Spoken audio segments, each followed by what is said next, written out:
नमस्कार दोस्तों, आपके अपने YouTube चैनल होल्डकर स्टडी पॉइंट में आपका स्वागत है। आज मैं दोस्तों बात करता हूँ तुम्हारे एसी थ्योरी पर आधारित जो एमसीक्यू क्वेश्चन है दिए गए हैं। दोस्तों मैं सबसे पहले इन्हीं पर बात करूँगा। दोस्तों इससे पहले मैंने इसकी जो पार्ट फर्स्ट वीडियो है दोस्तों मैंने डिस्क्रिप्शन में डाल दिया, वहाँ जाके देख सकते हो। तो दोस्तों सबसे पहले मैं बात करना क्वेश्चन नंबर 52 की बात करूँगा। इसमें दोस्तों 52 दिया तुम्हारा, एक संधारित्र की धारिता को प्रभावित करने वाला कारक कौन सा है। दोस्तों इसकी संधारित्र की जो धारिता होती है, इसको जो प्रभावित करने वाला जो कारक होता है तुम्हारा प्लेट के मध्य अवरोध और प्लेट का क्षेत्रफल और तुल्य परावर्तनांक होता है। तो इस पर देखा जाए दोस्तों, इसमें ऑप्शन होगा तुम्हारा डी होगा। क्या होगा दोस्तों? डी होगा। जैसे मैं बात करूं दोस्तों, जो फॉर्मूला होता है संधारित्र की धारिता सी बराबर होता है दोस्तों Q अपॉन वी होता है। क्या होता है? Q upon V. इसकी जो डेफिनेशन बनती है दोस्तों, क्या बोल सकते हैं, किसी चालक के सिरों पर उत्पन्न विभवांतर के ही अनुपात को बोल सकते हैं हम क्या बोल सकते हैं, संधारित्र की धारिता बोलते हैं। जैसे मैं बात करूँ इसी पर, जैसे इसका जो मात्रक होता है दोस्तों क्या होगा इसका, यानी क्यू है, ये तुम्हारा क्या है, चार्ज है दोस्तों। ये क्या दिया दोस्तों? वोल्टेज दिया है। इसका जो मात्रक बनेगा तुम्हारा क्या बनेगा? आवेश। क्या बोलेगा दोस्तों? आवेश बट्टे जैसे आवेश है तुम्हारा, क्यू है तो दोस्तों क्या तुम्हारा आवेश, वी क्या तुम्हारा विभवांतर है। क्या दोस्तों? विभवांतर। और जैसे आवेश का मात्रक होता है तुम्हारा दोस्तों क्या होता है तुम्हारा, यानी क्या होता है तुम्हारा कूलाम होता है। तो कूलाम प्रति वोल्ट निकलेगा इसका मात्रक। क्या निकलेगा दोस्तों? कूलाम प्रति वोल्ट निकलेगा। अथवा बोल सकते हैं इसका मात्रक बोल सकते हैं हम, क्या बोल सकते हैं, फेरेड बोल सकते हैं। क्या बोल सकते हैं? फेरेड बोल सकते हैं। नेक्स्ट क्वेश्चन में जैसे बात करूँ दोस्तों, क्वेश्चन नंबर में बात करता हूँ 53 की बात करता हूँ। 53 क्वेश्चन दिया दोस्तों, एक संधारित्र तथा प्रतिरोध एक ज्ञात तरंग जनित्र के एक साथ श्रेणी क्रम में संयोजित किए गए हैं। आवृत्ति को इस प्रकार संबंधित किया जाता है कि धारित प्रतिक्रिया प्रतिरोध के बराबर है। प्रत्येक अंग के चारों ओर बराबर मात्रा का विभव दिखाई देगा यदि आवृत्ति को बढ़ाया जाए।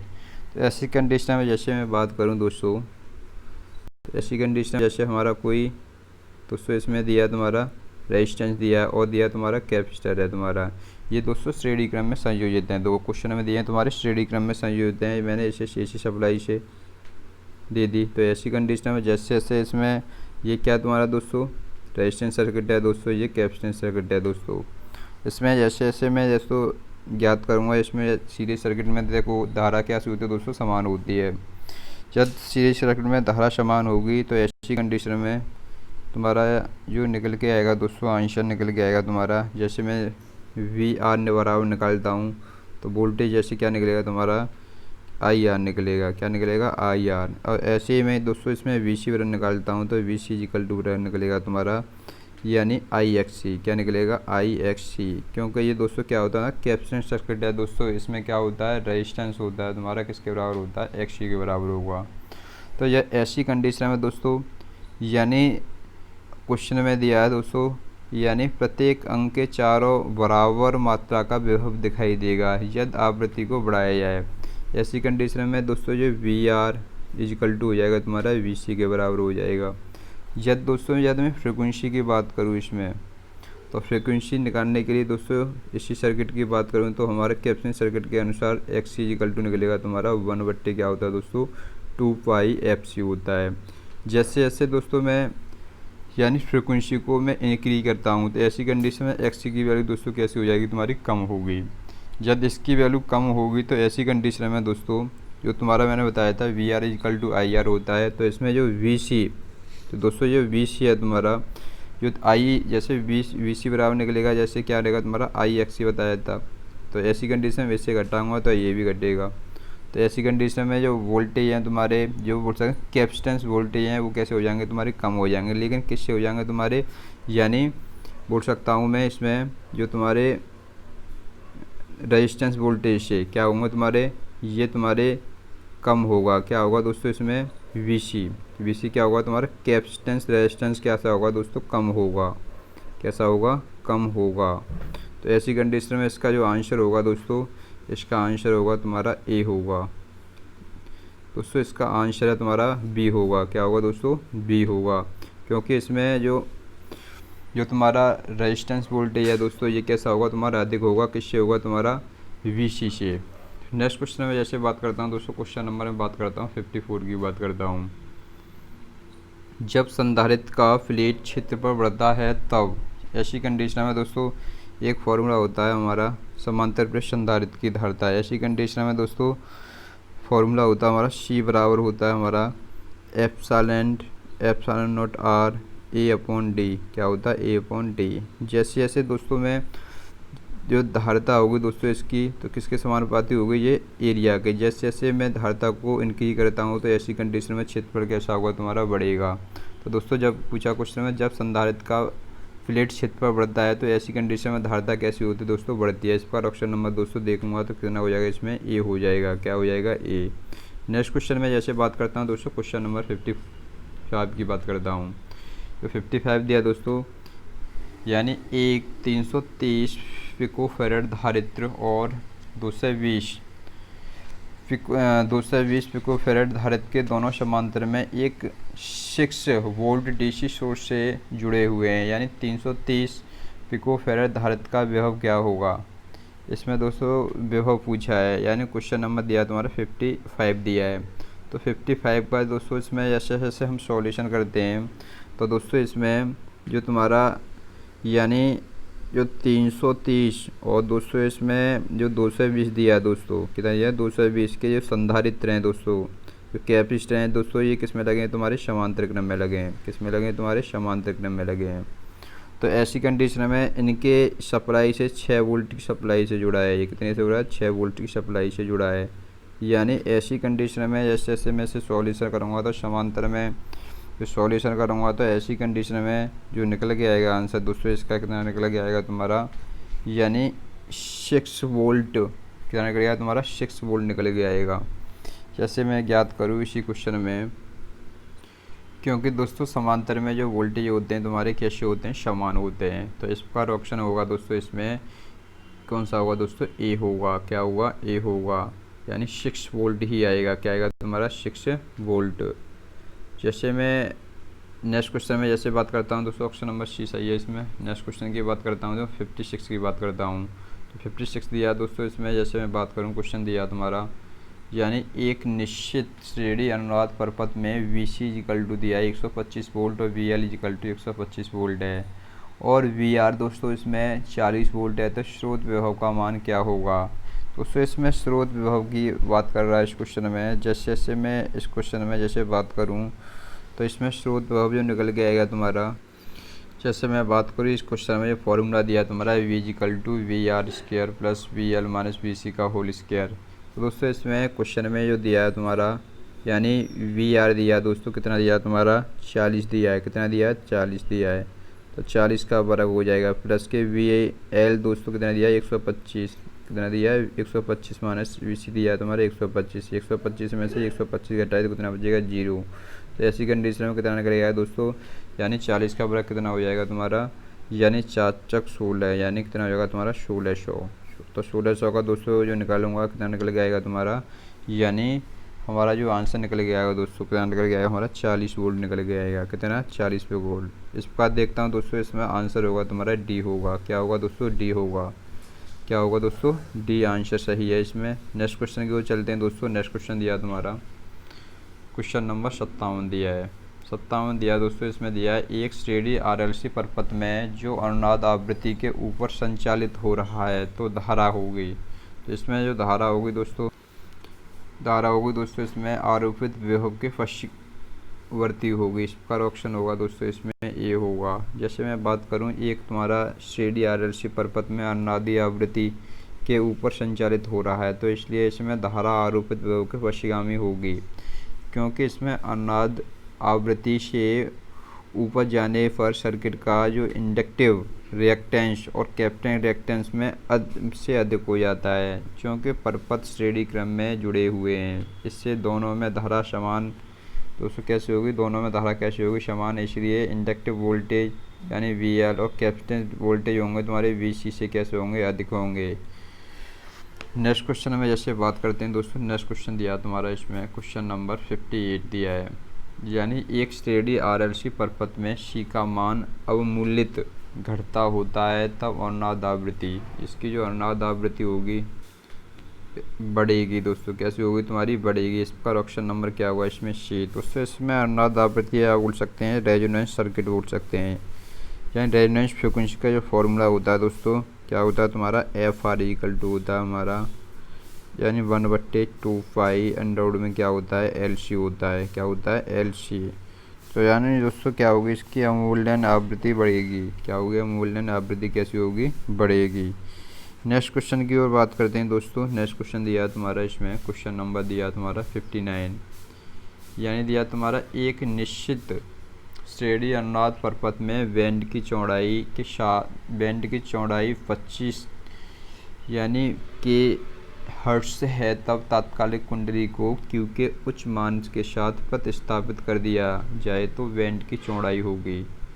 तो जैसे देखता हूँ दोस्तों, इसके मैं बैंड की चौड़ाई ऑप्शन के अनुसार देखूँ तो इसमें दोस्तों बैंड की चौड़ाई होगी, कैसी होगी तुम्हारी, इसमें समान रहेगी। इस प्रकार ऑप्शन होगा तुम्हारा, इसमें तुम्हारा ए होगा सही। क्या होगा, ए। जैसे मैं बात करूँ इसी क्वेश्चन में, एक निश्चित श्रेणी अनुनाद परपथ में बैंड की चौड़ाई 2 किलो हर्ट्ज है, यह तात्कालिक कुंडली को क्यू के उच्च मान के साथ प्रतिस्थापित कर दिया जाए तो बैंड की चौड़ाई कैसी होती है, समान होती है। नेक्स्ट क्वेश्चन में जैसे बात करूँ दोस्तों, नेक्स्ट क्वेश्चन दिया तुम्हारा क्वेश्चन नंबर 60 दिया है, यानी प्रत्यावर्ती धारा उत्पादक इस सिद्धांत पर कार्य करता है। दोस्तों ये सिद्धांत पर जो कार्य करता है हमारा, ये करता है दोस्तों तुम्हारा, यानी मैं बोल सकता हूँ फैराडे के नियम पर। इस पर ऑप्शन होगा तुम्हारा, इसमें बी होगा। जैसे मैं बात करूँ इसी क्वेश्चन में, प्रत्यावर्ती धारा उत्पादन फैराडे के नियम पर जो कार्य करता है दोस्तों, यानी प्रथम नियम होता है दोस्तों, जब किसी परपथ में कुंडली में संलग्न चुंबकीय फ्लक्स को परिवर्तन होता है तो परपथ में कुंडली में वैद्युत वाहक बल प्रेरित होता है। दूसरा नियम होता है इसका दोस्तों, जो तुम्हारे फैराडे का द्वितीय नियम होता है। तो यानी किसी परपथ में किसी कुंडली में प्रेरित वैद्युत वाहक बल का परिणाम फ्लक्स परिवर्तन की दर के अनुपाती होता है। नेक्स्ट क्वेश्चन में जैसे वो चलते हैं दोस्तों, नेक्स्ट क्वेश्चन दिया तुम्हारा 61 दिया है, यानी स्रोत से बाहर तक अधिकतम शक्ति हस्तांतरण में निम्न में से क्या होता है। यानी इसमें जो होगा दोस्तों, इसका ऑप्शन होगा दोस्तों बी होगा। यानी क्या होगा, इसमें बी दिया तुम्हारा, स्रोत प्रतिरोध लोड प्रतिरोध कैसे होगा तुम्हारा, बराबर होगा। इसका ऑप्शन नंबर दोस्तों क्या होगा, इसमें बी होगा। जैसे मैं बात करूं, यानी स्रोत से बाहर का अधिकतम शक्ति होती है दोस्तों हस्तांतरण स्रोत प्रतिरोध के लोड प्रतिरोध के बराबर होती है। नेक्स्ट क्वेश्चन की ओर चलते हैं। नेक्स्ट क्वेश्चन दिया तुम्हारा इसमें, क्वेश्चन नंबर की ओर चलते हैं, 62 की ओर चलते हैं। तो 62 दिया तुम्हारा इसमें, यानी response of the system to a sinusoidal input a called response, यानी किसी जावक्रिय आगत देने पर तंत्र की तंत्रिका या तंत्र की प्रतिक्रिया कहलाती है। यानी तंत्र की जो प्रतिक्रिया होगी दोस्तों वो कहलाएगी तुम्हारी आवृत्ति। क्या कहलाएगी, तुम्हारी आवृत्ति। तो इसमें दोस्तों क्या आएगा, इसमें आवृत्ति आएगा। जैसे वो चलते हैं क्वेश्चन की ओर हमारे चलते हैं और एमसीक्यू की ओर चलते हैं, तो इसमें दोस्तों ऑप्शन नंबर क्या होगा, इसमें ए होगा। क्या होगा, ए।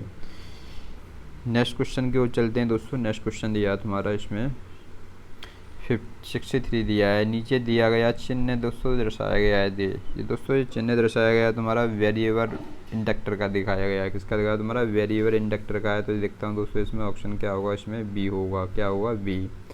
नेक्स्ट क्वेश्चन की ओर चलते हैं। नेक्स्ट क्वेश्चन में दिया तुम्हारा क्वेश्चन नंबर दिया है 64 दिया है। क्या दिया दोस्तों, 64 दिया है, यानी वोल्टेज के अकस्मात वृद्धि का कारण हो सकती है। दोस्तों वोल्टेज में अकस्मात वृद्धि का कारण क्या होती है, शून्य भार पर क्या होता है, कैपेसिटर ऑन हो सकता है। तो ऐसी कंडीशन में ऑप्शन होगा दोस्तों इसमें ए होगा। क्या होगा, ए होगा। नेक्स्ट क्वेश्चन की ओर चलते हैं दोस्तों। नेक्स्ट क्वेश्चन दिया तुम्हारा इसमें 65 दिया है, प्रेरकत्व की यूनिट होती है दोस्तों, आपको सबको पता होगा प्रेरकत्व की यूनिट होती है, क्या होती है, हेनरी होती है। इसका ऑप्शन नंबर क्या होगा, इसमें डी होगा। जैसे मैं बात करूँ इसी क्वेश्चन में, जैसे प्रेरकत्व की दोस्तों क्या होती है, हेनरी होती है। नेक्स्ट क्वेश्चन की ओर चलते हैं दोस्तों। नेक्स्ट क्वेश्चन दिया तुम्हारा 6 दिया दोस्तों, यानी किसी कुंडली की प्रेरकता निम्नलिखित पर निर्भर करती है। यानी कोई the inductance of A call dependent on, यानी ये तुम्हारी किसी कुंडली की जो प्रेरकता है दोस्तों किस पर निर्भर करती है, ये करती है दोस्तों, ऑप्शन की ओर चलें तो ये करती है तुम्हारी टर्नों की संख्या और फ्लोट सामग्री वायर के अनुप्रस्थ काट के क्षेत्र पर निर्भर करती है। तो दोस्तों ऑप्शन होगा इसमें, जैसे बात करें यानी वायर की टर्नों की संख्या पर करेगी दोस्तों, सामग्री पर भी करेगी, तुम्हारी वायर के अनुप्रस्थ पर क्षेत्र के क्षेत्र पर भी करेगी। इस प्रकार दोस्तों ऑप्शन होगा तुम्हारा डी होगा। क्या होगा? डी होगा। नेक्स्ट क्वेश्चन की ओर चलते हैं दोस्तों। क्वेश्चन नंबर दिया तुम्हारा 67 दिया है दोस्तों। कैपेसिटर है दोस्तों, एक कैपेसिटर यानी कैपेसिटर दोस्तों क्या है तुम्हारा, कैपेसिटर क्या होता है हमारा एसी के लिए ये क्या करता है, असमान मार्ग देता है, लेकिन डीसी को क्या कर देता है दोस्तों, यानी ये दोस्तों एसी के लिए क्या होता है तुम्हारा आसान मार्ग देता है, यानी एसी तो इसमें चली जाती है लेकिन डीसी को क्या कर देता है, ब्लॉक कर देता है। इस प्रकार देखता हूँ दोस्तों इसमें ऑप्शन होगा तुम्हारा एसी के लिए आसान मार्ग देता है, लेकिन डीसी के लिए कैसा देता है दोस्तों इसमें, यानी ब्लॉक कर देता है। इस पर ऑप्शन नंबर दोस्तों इसमें होगा तुम्हारा ए होगा। क्या होगा? ए। नेक्स्ट क्वेश्चन की ओर चलें दोस्तों। नेक्स्ट क्वेश्चन दिया तुम्हारा, क्वेश्चन नंबर दिया तुम्हारा 68, यानी एक संधारित्र के आवेश Q और वोल्टेज V और धारिता C के बीच संबंध होता है दोस्तों। फॉर्मूला होता है हमारा C बराबर क्या होता है, Q/V होता है। क्या होता है? मैंने बताया था C बराबर Q/V। अब देखता हूँ दोस्तों इसमें सही होगा आंसर हमारा, क्या होगा, C बराबर Q/V कितना होगा तुम्हारा, V होगा। कौन सा होगा दोस्तों? V होगा। नेक्स्ट क्वेश्चन की ओर चलते हैं दोस्तों। नेक्स्ट क्वेश्चन दिया है तुम्हारा, क्वेश्चन नंबर 69 दिया है, यानी एसी वोल्टेज का समीकरण V बराबर 300sin2π ft है, तो वोल्टेज का वर्ग माध्य मान कितना होगा। तो दोस्तों इसका जो वर्ग माध्य मान होगा दोस्तों मैं निकालता हूँ, तो V बराबर V maximum sine omega C से तुलना करते हैं दोस्तों इसमें समीकरण में। जैसे जैसे तुलना करूँगा तो इसमें जो V मैक्सिमम की वैल्यू निकल के आएगी तुम्हारी 300 निकल के आएगी। कितनी निकल के आएगी दोस्तों? 300 निकल के आएगी। अब दोस्तों इसमें IRMS का जो फॉर्मूला होता है हमारा, तो होता है आई मैक्सिमम बट्टे कितना होता है, √2 होता है। हमें पता है आई मैक्सिमम की वैल्यू कितनी है, 300 है, और किसकी वैल्यू तुम्हारी √2। तो दोस्तों आंसर होगा इसका, यानी कितना निकल के आएगा तुम्हारा दोस्तों, वोल्टेज के पदों में निकालना है तो हमें वोल्टेज के पदों में निकाल सकते हैं, और धारा के पदों में निकालना है तो हम धारा के पदों में निकाल सकते हैं। तो इसमें वोल्टेज कर सकते हैं इसके स्थान पर। तो इस पर ऑप्शन होगा दोस्तों इसमें क्या होगा तुम्हारा 300/√2। तो आंसर होगा दोस्तों इसमें ए होगा। क्या होगा दोस्तों? ए होगा। नेक्स्ट क्वेश्चन की ओर चलते हैं दोस्तों। नेक्स्ट क्वेश्चन दिया तुम्हारा, क्वेश्चन नंबर दिया तुम्हारा 70, यानी एसी परिपथों में एसी मीटर मापता है दोस्तों। एसी सर्किटों में जो एसी मीटर मापता है हमारा, क्या नापता है, ये नापता है तुम्हारा, बोल सकता हूँ यानी वर्ग माध्य मूल मापता है। क्या बोलता है? वर्ग माध्य मूल, या बोल सकते हैं IRMS वैल्यू या VRMS वैल्यू मापता है। इस पर ऑप्शन नंबर दोस्तों क्या होगा इसमें, ए होगा।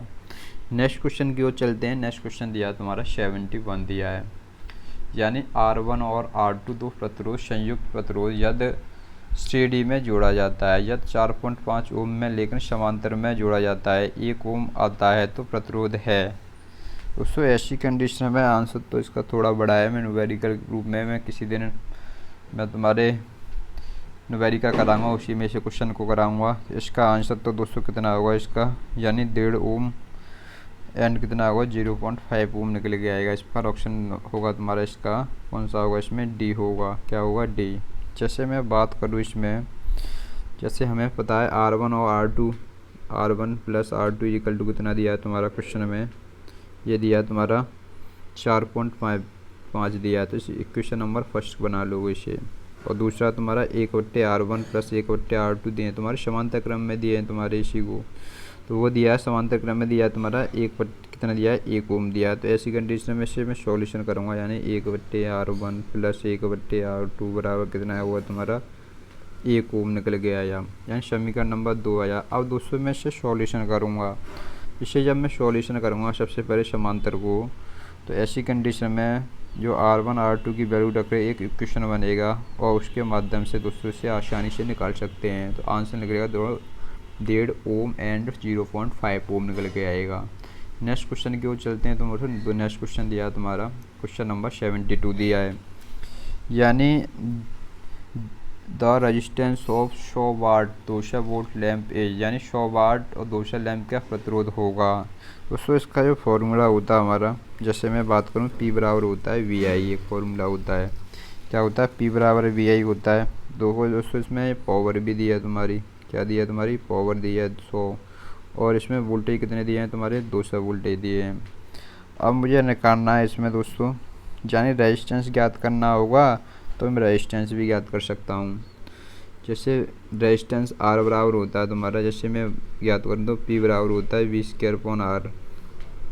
क्या होता है, इसका जो आंसर निकल गया है दोस्तों, रेजिस्टेंस का फॉर्मूला होता है आर बराबर क्या होता है V² क्या होता है पी होता है। जैसे मैं ज्ञात करूँ इसमें आर बराबर, तो वोल्टेज कितने दिए हैं तुम्हारे, यानी 200 गुणा कितने दिए हैं तुम्हारे 200, बट्टे कितना है तुम्हारी पावर कितनी दी है दोस्तों, इसमें 100 दी है, तो यानी 100 दूनी 200 कितने होते हैं 200, तो आर बराबर कितना निकल के आएगा तुम्हारा 400 निकल के आएगा। इस पर ऑप्शन की बात करूँ यानी 400 ओम निकल के आएगा, तो ऑप्शन आएगा दोस्तों इसमें सी निकलेगा तुम्हारा, क्या निकलेगा सी। नेक्स्ट क्वेश्चन की ओर चलते हैं दोस्तों। नेक्स्ट क्वेश्चन दिया तुम्हारा, क्वेश्चन नंबर दिया तुम्हारा 73। 2 ओम और 3 ओम के दो प्रतिरोध समांतर में लगे हैं, तो इनका परिणामी प्रतिरोध होगा दोस्तों। फॉर्मूला मैंने बताया था, जैसे 2 रेजिस्टेंस दिए हैं तो इसका सी निकल जाता है तुम्हारा, यानी 2 गुणा 3 बट्टे कितना निकल जाएगा तुम्हारा 2 + 3, तो कितने दोस्तों का तुम्हारे 6 बट्टे कितना निकल गया तुम्हारा 5 निकल के आएगा। इस पर ऑप्शन नंबर दोस्तों हो जाएगा, इसमें सी निकलेगा, क्या निकलेगा बी निकलेगा 6/5। नेक्स्ट क्वेश्चन की ओर चलते हैं दोस्तों। नेक्स्ट क्वेश्चन दिया तुम्हारा, क्वेश्चन नंबर दिया तुम्हारा यानी 74। भारत में हमारे घरों में सप्लाई की जाने वाली विद्युत प्रत्यावर्ती धारा होती है, जिसकी आवृत्ति दोस्तों कितनी होती है तुम्हारी 50 हर्ट्ज होती है। इस पर ऑप्शन नंबर क्या होगा, इसमें सी होगा, क्या होगा सी होगा। नेक्स्ट क्वेश्चन की ओर चलते हैं दोस्तों। नेक्स्ट क्वेश्चन दिया तुम्हारा 75 दिया है, कितना दिया तुम्हारा 75 दिया है।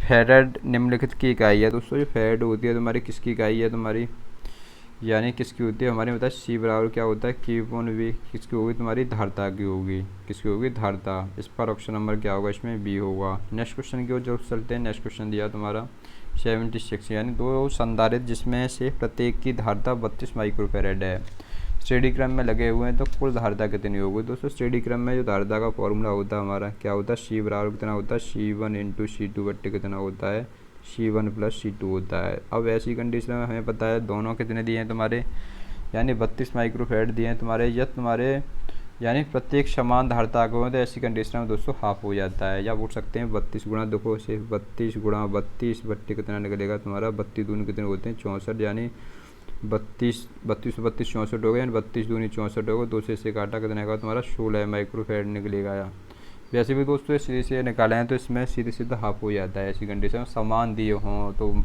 जो समान तुम्हारे समांतर क्रम में जुड़े हुए हैं 2 दिए हों, तो ऐसी कंडीशन में हाफ कर देते हैं, तो आंसर होगा तुम्हारा इसमें सी निकलेगा, क्या निकलेगा सी। नेक्स्ट क्वेश्चन की ओर चलते हैं दोस्तों। नेक्स्ट क्वेश्चन दिया तुम्हारा क्वेश्चन नंबर 77, यानी विशुद्ध धारक प्रतिरोध, यानी बोल सकते हैं प्योरली कैपेसिटर सर्किट में यदि आवृत्ति घटाकर मूल आवृत्ति की 1/4 कर दी जाए तो धारा कितनी हो गई। इसमें जैसे मैं बात करूँ प्योर इंडक्टिव सर्किट की बात करूँ दोस्तों, तो इसमें जैसे प्योर कैपेसिटिव सर्किट की बात करूँ तो कैपेसिटिव सर्किट में क्या होता है, सीधे सीधे सप्लाई दे दी मैंने इसे, ये सप्लाई दे दी, यानी V बराबर मैक्सिमम साइन ओमेगा टी से। तो ऐसी कंडीशन में दोस्तों जो निकल के आएगा तुम्हारा, यानी ये जो है कैपेसिटर दिया है। तो ऐसी कंडीशन में जैसे मैं बात करूँ इसी क्वेश्चन में, तो इसी क्वेश्चन में जैसे जैसे फॉर्मूला जैसे निकलेगा तुम्हारा, एक निकल के आता हमारा, यानी एक निकल के आता दोस्तों। इसमें जैसे जैसे मैं ज्ञात करूँ V बराबर दोस्तों होगा, इसमें क्या निकलेगा IXC, क्या निकल के आएगा दोस्तों V बराबर निकल के आएगा तुम्हारा IXC। और इसमें जैसे मैं बात करूँ जो तुम्हारा आवृत्ति की बात करें तो XC होता है, XC प्रोपोर्शनल होता है 1/f के बराबर होता है। तो जैसे जैसे दोस्तों ये XC, जैसे जैसे मैं फ्रिक्वेंसी को बढ़ाता हूँ तो ऐसी कंडीशन में जो XC होती है दोस्तों क्या हो जाती है, कम हो जाती है। कैसे हो जाती है, कम हो जाती है। जैसे मैंने बताया मूल आवृत्ति 1/4 कर दिया है, तो दोस्तों इसमें धारा कितनी होगी, यानी धारा जो होगी तुम्हारे किसके समीप होगी। जैसे मैं बात करूँ इसी क्वेश्चन में, तो इसमें जो धारा होगी तुम्हारी, जैसे तुम्हारी XC होता है 1/, कितना होगा तुम्हारा V/C होगा, निकल के आएगा तुम्हारा। जैसे मैं XC ज्ञात करूँ इसी में, तो XC निकल के आएगा तुम्हारा, यानी इस फॉर्मूले के माध्यम से। तो XC कितना निकलेगा V/, क्या निकलेगा तुम्हारा I निकल के आएगा। अब जैसे जैसे दोस्तों इसे फ्रिक्वेंसी को बढ़ाता हूँ तो ये भी बढ़ेगी दोस्तों, इसमें धारा भी बढ़ेगी, क्या बढ़ेगी तुम्हारी धारा भी बढ़ेगी। इस प्रकार जैसे मैं बात करूँ तो दोस्तों इसमें जो मूल आवृत्ति की 1/4 कर दिया तो धारा भी कैसे हो जाएगी तुम्हारी 1/4 ही रहेगी। तो इस पर ऑप्शन नंबर क्या होगा, इसमें ऑप्शन होगा तुम्हारा इसमें डी होगा। नेक्स्ट क्वेश्चन की ओर चलते हैं दोस्तों। नेक्स्ट क्वेश्चन दिया तुम्हारा, क्वेश्चन नंबर दिया 78। प्रत्यावर्ती धारा तरंग या अल्टरनेटिव वेव फॉर्म में वर्ग माध्य मूल मान या आरएमएस मान कितनी होती है। दोस्तों इसमें जो आंसर होगा इसका 78 का आंसर होगा इसमें ए होगा, यानी तरंग रूप से आयाम निर्भर होता है। इस पर ऑप्शन नंबर दोस्तों क्या होगा इसमें ए। जैसे इसी क्वेश्चन पर जैसे बात करूँ दोस्तों, यानी प्रत्यावर्ती जो तुम्हारी तरंग रूप में वर्ग माध्य मूल मान तरंग रूप के आयाम पर निर्भर करता है। प्रत्यावर्ती धारा का एक पूर्ण साइकिल के लिए धारा के लिए आई स्क्वायर के औसत मान के वर्ग माध्य मूल को धारा का वर्ग माध्य मूल मान कहते हैं। इसे IRMS से प्रदर्शित करते हैं। किससे करते हैं दोस्तों? IRMS। तो दोस्तों IRMS और VRMS दोनों का फॉर्मूला निकलता है, यानी IRMS इक्वल टू होता है तुम्हारा आई मैक्सिमम बच्चे कितना होता है √2 होता है। जब इसे सॉल्यूशन करते हैं दोस्तों कितना गया पॉइंट निकल के आता है तुम्हारा 0.707 आई मैक्सिमम निकल के आता है। नेक्स्ट क्वेश्चन की ओर चलते हैं दोस्तों। नेक्स्ट क्वेश्चन दिया है तुम्हारा, क्वेश्चन नंबर 79 दिया है, यानी 79 दिया है। यदि ए बराबर प्लेट का क्षेत्रफल